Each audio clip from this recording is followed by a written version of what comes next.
ಎಲ್ಲರಿಗೂ ನಮಸ್ಕಾರ. ನಾನು ನಿಮ್ಮ ಪ್ರಮೋದ್ ಸರ್.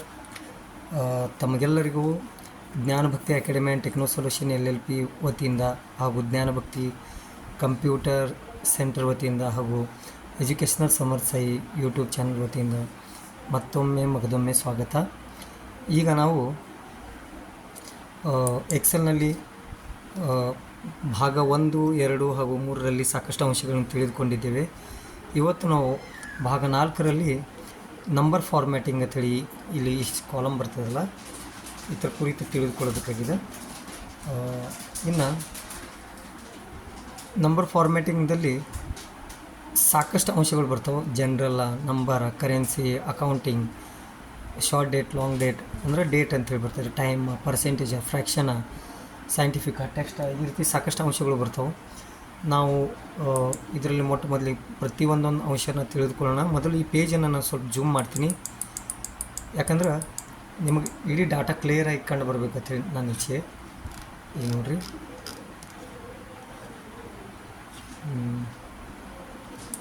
60%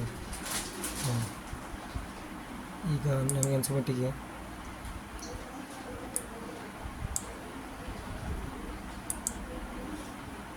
ಇಷ್ಟು ಡಾಟಾ ನಿಮ್ಗೆ ಕಂಡು ಬರ್ತಾ ಇದೆ.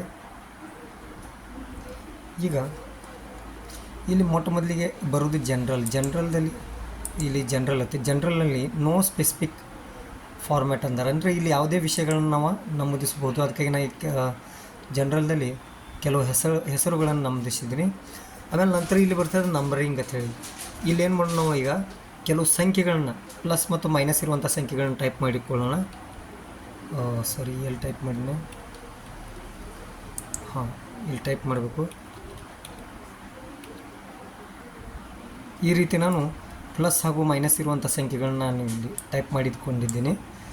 ನೋಡಿರಿ, ಇಲ್ಲಿ ಕೆಲವೊಂದು ಪ್ಲಸ್ ಅದಾವೆ, ಕೆಲವೊಂದು ಮೈನಸ್ ಅದಾವೆ. ಅಂದರೆ ಪ್ಲಸ್ ಇರುವಂಥ ಸಂಖ್ಯೆಗೆ ಪ್ಲಸ್ ಕೊಡೋ ಅವಶ್ಯಕತೆ ಇಲ್ಲ. ಮೈನಸ್ ಇದ್ದಂಥ ಸಂಖ್ಯೆಗಳನ್ನ ನಾನು ಮೈನಸ್ ಚಿಹ್ನೆಯಿಂದ ಗುರುತಿಸಿದ್ದೇನೆ. ಇಲ್ಲಿ ನಂಬರ್ ಫಾರ್ಮ್ಯಾಟಿಂಗ್ದಾಗ ಏನಂದ್ರೆ, ನಾವು ಇಲ್ಲಿ ಸೆಲೆಕ್ಟ್ ಮಾಡ್ಕೊಳ್ಳೋದು. ಇಲ್ಲಿ ನಂಬರ್ ಐತಲ್ಲ, ಇಲ್ಲಿ ನಂಬರ್ ಫಾರ್ಮ್ಯಾಟಿದಾಗ ಇಲ್ಲಿ ಜನರಲ್ ಸೈಡಿಗೆ ಇಲ್ಲಿ ಸ್ವಲ್ಪ ಕ್ಲಿಕ್ ಮಾಡಿದ್ರೆ ಎಷ್ಟು ಆಪ್ಷನ್ ಓಪನ್ ಆಗ್ತವೆ. ನಾವು ಇದ್ರಾಗ ನಂಬರ್ ಫಾರ್ಮ್ಯಾಟ್ ಮಾಡಬೇಕಾಗೈತಿ. ಅದಕ್ಕಾಗಿ ನಂಬರ್ಸ್ ಮೇಲೆ ಕ್ಲಿಕ್ ಮಾಡ್ರೆ ಇಲ್ಲಿ ನೋಡಿರಿ, ಪ್ರತಿ ಸಂಖ್ಯೆ ಬಿಡಿಸ್ಥಾನ ಆದ ನಂತರ ದಶಾಂಶ, ಶತಾಂಶ ಸ್ಥಾನದಲ್ಲಿ 0 ಹಿಂಗೆ ಬಂದಿದ್ದಾವೆ. ಈ ರೀತಿ ರಚನೆ ಆಗ್ತದೆ. ಆದ್ರೆ ನಾವೇನು ಮಾಡೋದು, ಸ್ವಲ್ಪ ಇದನ್ನು ಸ್ಪೆಸಿಫಿಕ್ಕಾಗಿ ಸ್ವಲ್ಪ ಇನ್ನೊಂದು ಸ್ವಲ್ಪ ಸರಿಯಾಗಿ ಚಲೋ ತಂಗಿ ಮಾಡೋಣ. ನೋಡಿರಿ, ಇಲ್ಲಿ ಏನು ಮಾಡೋದಂದ್ರೆ ಮತ್ತೊಮ್ಮೆ ಹೇಳ್ತೀನಿ ನೋಡಿರಿ. ತಾವು ಇಲ್ಲಿ ಹೋಗೋದಾ, ಮೋರ್ ನಂಬರ್ ಫಾರ್ಮ್ಯಾಟ್ಸ್ದಾಗ ಕ್ಲಿಕ್ ಮಾಡಿ. ಇಲ್ಲಿ ನಂಬರ್ ಫಾರ್ಮ್ಯಾಟ್ಸ್ದಾಗ ಇಲ್ಲಿ ಆಪ್ಷನ್ ಬರ್ತಾವೆ. ನೆಗೆಟಿವ್ ನಂಬರ್ಸ್ನ ಕೆಂಪು ಅಕ್ಷರಲಿ ನಾವು ಗುರ್ತ ಮಾಡ್ಬೋದು, ಮತ್ತು ಬ್ರೆಕೆಟ್ದಾಗೂ ಇಡ್ಬೋದು. ಹೀಗೆಲ್ಲ ಆಪ್ಷನ್ ಅದ. ನಾನು ಇದನ್ನು ಸೆಲೆಕ್ಟ್ ಮಾಡ್ಕೋತೀನಿ. ಆಮೇಲೆ 1000 ಸಪ್ರೇಟರ್ ರೈಟ್ ಮಾಡಿರಿ. ಆಮೇಲೆ ಡೆಸಿಮಲ್ಸ್ 2 ಇರಲಿ 3 ಇರಲಿ, ನಾ ಈಗ 2 ಮಾಡ್ಕೋತೀನಿ. ಓಕೆ ಹೊಡಿತೀನಿ.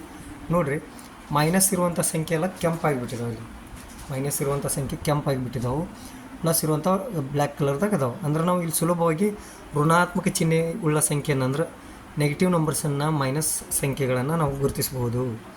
ಇದು ನಂಬರ್ ಫಾರ್ಮ್ಯಾಟಿಂಗ್ದಾಗ ಈ ರೀತಿ ನಾವು ಮಾಡ್ಬೋದು. ಇನ್ನು ನೆಕ್ಸ್ಟ್ ಬರೋಣ ಕರೆನ್ಸಿಯಲ್ಲಿ ನಾವು ಈ ಕೆಲವೊಂದು ನಂಬರ್ಸ್ಗಳನ್ನ ನಾನು ಹಾಕೋತೀನಿ. ಈಗ ಕರೆನ್ಸಿ ಬದಲು ತಿಳ್ಕೊಬೇಕಾದ್ರೆ ನಾವು ಇಲ್ಲಿ ಕೆಲವು ನಂಬರ್ಸ್ಗಳನ್ನು, ಸಂಖ್ಯೆಗಳನ್ನ ಇಲ್ಲಿ ಟೈಪ್ ಮಾಡಿದ್ದೀನಿ. ಇಲ್ಲೇನು ಮಾಡೋದ, ನಾವು ಇದನ್ನು ಹಿಂಗೆ ಡ್ರ್ಯಾಗ್ ಮಾಡಿ ಸೆಲೆಕ್ಟ್ ಮಾಡ್ಕೊಳ್ಳೋದ. ಇಲ್ಲಿ ಬಂದು ಕರೆನ್ಸಿ ಮೇಲೆ ಕ್ಲಿಕ್ ಮಾಡ್ರೆ ಇಲ್ಲಿ ನೋಡಿರಿ, ಡಾಲರ್ ಸಿಂಬಾಲ್ ಬಂದದ, USA ಡಾಲರ್ಸ್. ನಾವೇನು ಸ್ವಲ್ಪ ಮಾಡೋಣ, ನಾವು ಭಾರತೀಯರು. ಅದಕ್ಕಾಗಿ ನಾವೇನು ಮಾಡೋದು, ಮೋರ್ ನಂಬರ್ ಫಾರ್ಮ್ಯಾಟ್ಸ್ದು ಹೋಗಿ ಕರೆನ್ಸಿ ಇದ್ರಾಗ ಇಲ್ಲಿ ಡಾಲರ್ ಜಾಗನ ನಾವೇನು ಮಾಡೋದು, INR ಅಂದ್ರೆ ನಮ್ಮದು ಇಂಡಿಯನ್ ನ್ಯಾಷನಲ್ ರುಪೀಸ್ದಾಗ ಬರ್ತದೆ. ಇಲ್ಲಿ ಏನು ಮಾಡೋಣ, INR ಇಲ್ಲಿ ಅದ, ಅದ್ರ ಮೇಲೆ ಹೋಗಿ ಕ್ಲಿಕ್ ಮಾಡಿ. ಆಮೇಲೆ ನೆಗೆಟಿವ್ ನಂಬರ್ಸ್ನ ರೆಡ್ದಾಗಿ ಇಟ್ಕೊಂಡು ಕ್ಲಿಕ್ ಮಾಡೋಣ. ನೋಡಿರಿ, ಇಲ್ಲಿ ಸಂಖ್ಯೆಗಳ ನೆಗೆಟಿವ್ ಇದ್ದಿದ್ದು ಋಣಾತ್ಮಕ ಸಂಖ್ಯೆ ಕೆಂಪದಾಗ ಬಂದವು, ಉಳಿದು ಬ್ಲ್ಯಾಕ್ ಕಲರ್ದಾಗ ಅದಾವೆ. ಮತ್ತು ಪ್ರತಿಯೊಂದು ಏನು ದುಡ್ಡು ಇತ್ತಲ್ಲ ಅದ್ರ ಮುಂದೆ INR ಅಂತ ಹೇಳಿ ಬಂದದ. ಆಗಾಳಿ ಡಾಲರ್ದಾಗಿತ್ತು, ಡಾಲರ್ದಾಗ USA ಸಂಬಂಧಪಡ್ತದೆ. ನಮ್ಮ ಭಾರತೀಯ ಇದ್ರಾಗ ನಾವು INR ಅಂತೇಳಿ ಮೆನ್ಷನ್ ಮಾಡಬೇಕಾಗ್ತದೆ. ಇನ್ನು ಅಕೌಂಟಿಂಗ್ದಲ್ಲಿ ಏನಾಗ್ತದೆ ನೋಡಿರಿ, ನಾವು ಈಗ ಅಕೌಂಟಿಂಗ್ದಲ್ಲಿ ನೋಡಿರಿ, ಇಲ್ಲಿ ಕರೆನ್ಸಿಯಲ್ಲಿ ಸ್ವಲ್ಪ ವ್ಯತ್ಯಾಸ ನೋಡಿರಿ. ಇಲ್ಲಿ ಸಂಖ್ಯೆ ಅದಾವೆ, ಮುಂದೆ INR ನಂಬರ್ ಅದ. ಬಟ್ ಎಲ್ಲ ಹಿಂದೆ ಮುಂದೆ ಮತ್ತು ಈ INR ಅನ್ನೋದು ಇದಕ್ಕೆ ಹಚ್ಚೈತಿ. ಮತ್ತು ಇಲ್ಲಿ ಅಕೌಂಟಿಂಗಲ್ಲಿ ಏನಾಗ್ತದೆ ನೋಡಿರಿ, ಅಕೌಂಟಿಂಗ್ದಲ್ಲಿ ನಾವು ನೋಡಿರಿ ಇಲ್ಲಿ ಇದನ್ನು ಸೆಲೆಕ್ಟ್ ಮಾಡ್ಕೊಂಡು ಇಲ್ಲಿ ಈ ಆಪ್ಷನ್ದಲ್ಲಿ ಹೋಗಿ ನಾವು ಇಲ್ಲಿ ಅಕೌಂಟಿಂಗ್ ಅದ. ಈಗ ನಂಬರ್ಸ್ ಬಗ್ಗೆ ಕಲ್ತ್ರಿ, ಕರೆನ್ಸಿ ಬಗ್ಗೆ ಕಲ್ತ್ರಿ. ಈಗ ಅಕೌಂಟಿಂಗ್ ಇಲ್ಲಿ ಕ್ಲಿಕ್ ಮಾಡಿದ್ರು ಇಲ್ಲಿ ಡಾಲರ್ ಸಂಖ್ಯೆ ಬಂದದ, ಸಪ್ರೇಟ್ ಒಂದ್ರ ಕೆಳಗೆ ಒಂದು ಬಂದದ, ನಡಬರ್ಕ್ ಇಲ್ಲಿ ಗ್ಯಾಪ್ ಅದ, ಸಂಖ್ಯೆ ಒಂದ್ರ ಕೆಳಗೆ ಒಂದು ಬಂದವು. ಬಟ್ ಈಗ ನಮಗೆ ಇಲ್ಲಿ INRದಾಗ ಬೇಕಾಗಿದೆ. ನಾವೇನು ಮಾಡೋದ, ಇಲ್ಲಿ ಹೋಗಿ ಮೋರ್ ನಂಬರ್ಸ್ ಫಾರ್ಮೇಟ್ದಾಗ ಹೋಗಿ ಅಕೌಂಟಿಂಗ್ ಇದ್ರಾಗ ಇಲ್ಲಿ ಏನು ಮಾಡೋದು ನಾವು, ಇಲ್ಲಿ INR ಅಂತೇಳಿ ಟೈಪ್ ಮಾಡೋಣ.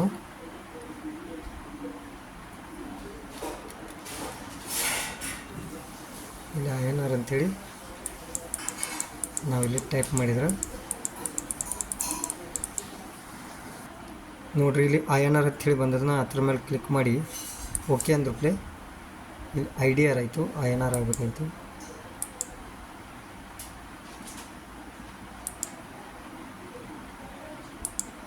ಇಲ್ಲಿ ಮಾಡೋಣ. ಈಗ ಇಲ್ಲಿ INR ಅಂತೇಳಿ ಸೆಲೆಕ್ಟ್ ಆಗಿದೆ. ಇಲ್ಲಿ ಓಕೆ ಅಂತ ಹೊಡಿನೋ. ನೋಡಿರಿ ಇಲ್ಲಿ INR ಅದ, ಬಟ್ ಇಲ್ಲಿ ಭೀ ಅದ. ಬಟ್ ಇಲ್ಲಿ INR ಸಿಸ್ಟಮೆಟಿಕ್ ಆಗಿ ಇಲ್ಲಿ ದಂಡಿಗೆ ಅದ, ಇಲ್ಲೇನದ ಹೆಚ್ಚೆಚ್ಚೆ ಅದ.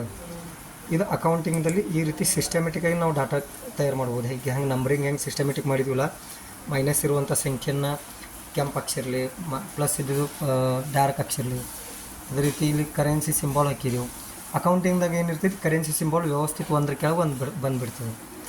ಇನ್ನು ಲಾಸ್ಟ್ ನಾವೇನು ತಿಳ್ಕೊಂಡು ಡೇಟ್ ಬದಲ ನಾವು ಇಲ್ಲಿ ಒಂದು ಡೇಟ್ ಹಾಕೋಣ. ಈಗ 15/5/2025. ಈಗ ಡೇಟ್ ಫಾರ್ಮ್ಯಾಟದಲ್ಲಿ ನಾವು ಒಂದು ಡೇಟ್ ಹಾಕ್ತೀನಿ. ನನ್ನ ಕಂಪ್ಯೂಟರ್ದಲ್ಲಿ ಈಗಾಗಲೇ ಡೇಟ್ ಯಾವ ರೀತಿ ಅದಂದ್ರೆ, ಮೊದಲು ತಿಂಗಳದ, ಆಮೇಲೆ ದಿನಾಂಕ ಅದ, ಆಮೇಲೆ ವರ್ಷ ಅದ. ನನ್ನ ಕಂಪ್ಯೂಟರ್ದಲ್ಲಿ ಈಗ ಸದ್ಯ ಈ ರೀತಿ ಫಾರ್ಮ್ಯಾಟ್ ಅದ. ನಿಮ್ಮ ಕಂಪ್ಯೂಟರ್ದಲ್ಲಿ ಯಾವ ರೀತಿ ಸೆಟ್ ಅದ ನೋಡಿರಿ. ಈಗ ನಾ ಏನು ಮಾಡ್ತೀನಿ, ಇಲ್ಲಿ ನೋಡಿರಿ, ಇಲ್ಲಿ ಜನರಲ್ ಅದ. ಈ ಕಡೆ ಕ್ಲಿಕ್ ಮಾಡಿ ಮತ್ತು ನಾ ಇಲ್ಲಿ ಡೇಟ್ ಮೇಲೆ ಕ್ಲಿಕ್ ಮಾಡಿದ್ರೆ ಡೇಟ್ ಅಂತ ಬರ್ತದೆ. ನಾ ಏನು ಮಾಡೋದು, ಇದನ್ನು ಎಲ್ಲ ಇಷ್ಟು ಡ್ರ್ಯಾಗ್ ಮಾಡ್ಕೋತೀನಿ. ಇಲ್ಲಿ ಬಂದ ಶಾರ್ಟು ಅಥವಾ ಲಾಂಗ್ ಡೇಟ್ ತೊಗೋತೀನಿ. ಲಾಂಗ್ ಡೇಟ್ ಆಯಿತು. ಇಲ್ಲಿ ಮೋರ್ ನಂಬರ್ ಫಾರ್ಮ್ಯಾಟ್ಸ್ದಾಗ ಬಂದ ಡೇಟದು ಯಾವ ಸ್ಟೈಲ್ ಬೇಕು ಆ ಸ್ಟೈಲನ್ನು ನಾನು ಕ್ಲಿಕ್ ಮಾಡ್ಕೋತೀನಿ. ಈ ಸ್ಟೈಲ್ ಬೇಕು ನಾನು ಓಕೆ ಹೊಡಿತೀನಿ. ಈಗ ನೋಡಿರಿ, ನಾ ಹಾಕಿದ ಡೇಟ್ ಯಾವ ರೀತಿ ಇತ್ತು, ಈಗ ಬಂದಿದ್ದ ಡೇಟ್ ಬೇರೆ ಐತಿ. ಈಗ ನಮ್ಮ ಕಂಪ್ಯೂಟರ್ದಾಗ ಯಾವ ರೀತಿ ಐತಿ ಆ ರೀತಿ ಮಾಡೋಕೆ ಹೋಗ್ತೀನಿ. ಬಟ್ ಅದ್ರ ಸ್ಟೈಲ್ ಸೇಮ್ ಅದ್ರಂಗೆ ಆಗ್ತದೆ, ಯಾಕಂದ್ರೆ ನಾ ಅದ್ರ ಫಾರ್ಮ್ಯಾಟ್ ಆ ರೀತಿ ಮಾಡಿದ್ದೀನಿ. 17/2025 ನೋಡಿರಿ ಆಟೋಮೆಟಿಕ್ ಸ್ಟೈಲ ಚೇಂಜ್ ಆಗ್ತಾಯಿದೆ. ಅಂದ್ರೆ ನಾನು ಡೇಟ್ ಫಾರ್ಮ್ಯಾಟನ್ನು ಇಲ್ಲಿ ಅಪ್ಲೈ ಮಾಡಿದ್ದೀನಿ.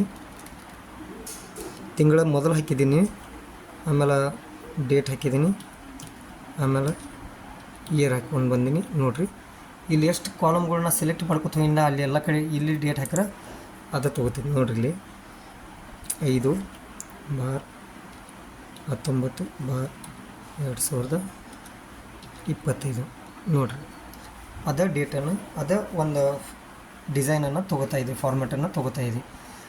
ಈ ರೀತಿ ನಾನು ಇವತ್ತು ನಿಮ್ಗೆ numbers formatting through general, numbers, currency, accounting, data ಇಷ್ಟು ಹೇಳಿದ್ದೀನಿ.